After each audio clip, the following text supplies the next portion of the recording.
पौराणिक कहानी 100 रुपये। एक दिन एक अमीर आदमी भगवान के दर्शन करने के लिए मंदिर गया और इस अमीर आदमी ने बहुत महंगे जूते पहन रखे थे और यह भी सुन रखा था कि उस मंदिर के बाहर जूते चप्पल अक्सर चोरी हो जाया करते हैं। इसलिए उसका मन नहीं हुआ कि वह ऐसे ही अपनी कीमती जूते वहाँ छोड़ कर जाए। जूते पहनकर वह मंदिर में नहीं जा सकता था और उसे ऐसे ही छोड़कर वह जाना नहीं चाहता था। वह बड़ी दुविधा में पड़ गया। थोड़ी देर सोचने के बाद उस अमीर आदमी ने मंदिर के पास बैठे एक भिखारी से बात की। आदमी ने भिखारी को उसके जूते थोड़ी देर के लिए संभालने के दिए।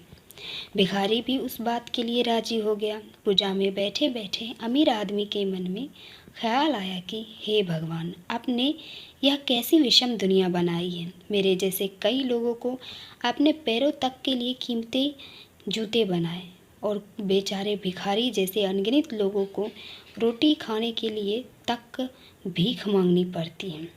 आदमी मन ही मन भगवान से फरियाद करते हुए बोला कि वह अपने सभी लोगों को एक समान क्यों नहीं बनाया, अपने सभी को एक जैसी सुविधा क्यों नहीं दी। फिर उसने मन में ठाना कि वापस जाते समय वह उस भिखारी को 100 रुपये देकर जाएगा। पूजा खत्म होने के बाद जब अमीर आदमी बाहर आया तो ना उसे अपने जूते दिखाई दिए और ना ही वह भिखारी किसी काम से कहीं गया होगा।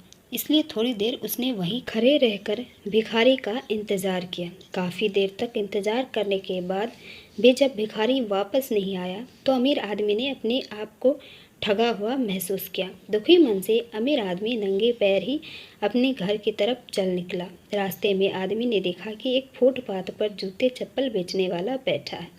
आदमी एक जोड़ी चप्पल खरीदने के लिए उसके पास पहुंचा। वहां पहुंचते ही अमीर आदमी की नज़र उसके जूते के जैसे ही जूते पर पड़ी। अमीर आदमी पहचान गया कि ये उसी के जूते हैं।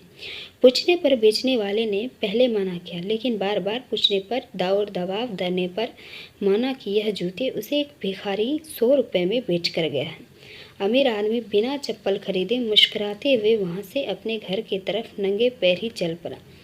उसे भगवान से की गई अपनी फरियाद का जवाब मिल चुका था। उसे समझ में आ गया था कि जब तक लोगों के कर्म एक जैसे नहीं होते तब तक सब एक समान नहीं हो सकते। भगवान ने उसे भिखारी के तकदीर में 100 रुपये लिखे ही थे, लेकिन कैसे कर्म करके उन्हें लेना है यह उस पर भिखारी के हाथ में था। वह चोरी ना भी करता फिर भी उसे 100 रुपये मिलने वाले थे। शायद उसके ऐसे ही बुरे कर्मों की वजह से वह भिखारी बना था। Thank you for watching my video.